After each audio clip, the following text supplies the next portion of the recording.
So this morning I was handling snow, because I live in New York and that's just what happens sometimes. And Hey Ya by Outkast started playing and I like this song a lot. And I think everybody does. So since I didn't have any ideas for a video this week or the week after that, I thought I should make a quick little Outkast video. I'm gonna get into it and like the video, I guess, or don't. I don't care. The song Hey Ya comes to you by the Atlanta duo Outkast. The hip-hop duo of Andre 3000 and Big Boy would put out their first album in 1994. Even with some pushback, soon after, Outkast would take over the hip-hop scene. Although I definitely thought they were bigger than they were at least initially, because a song like Rosa Parks I thought was bigger than it actually is. Apparently it peaked at 55 on Billboard. But their first song to top the charts would come off their most successful album to that point, Stankonia. The song in question being Miss Jackson, alongside other memorable tracks like So Fresh, So Clean. Stankonia was an overall success. They would get 3 Grammys out of this album, 1 Grammy for Best Rap Album. However, for the next album, they would actually take a different approach. Instead of an album where they share almost every song, they would release 2 solo albums and package them as one. On Big Boy's end, you would get Speaker Bots, the biggest song on this side of the album being The Way You Move, which peaked at number 1.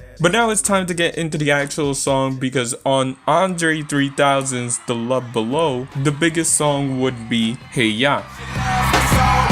Now this was the lead single for the album, which might play a part on why it will become the hip-hop album with the most sales. But going back to the lead single, the song has some interesting lyrical content. Cause although this song being one of the most recognizable happy songs, the lyrics get kinda dark. Cause it describes this pessimistic view of love. But honestly though, he's low-key being realistic, I ain't gonna lie. In society, we have this view that love can overpower anything, but on some real shit, it's too unreliable.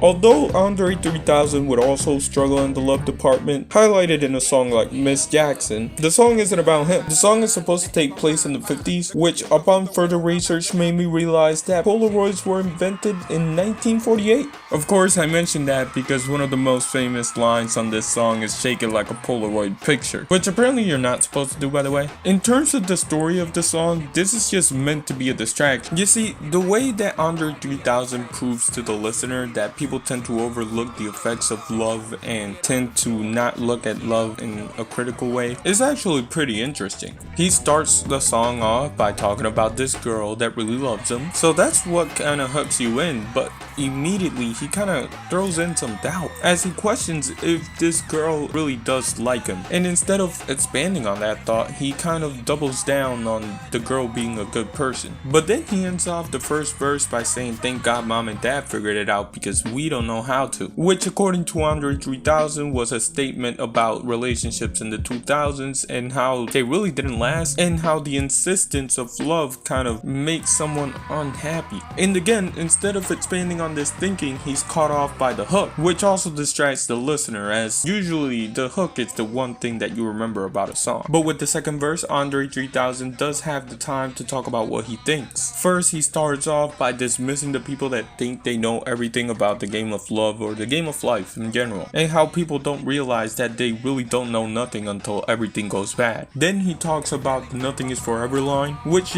as people we look at love like this thing that overrides everything, but at the end of the day it really doesn't stand with the test of times like other things do. I'm saying embrace the hate, thrive off negativity. It's way easier than relying on love.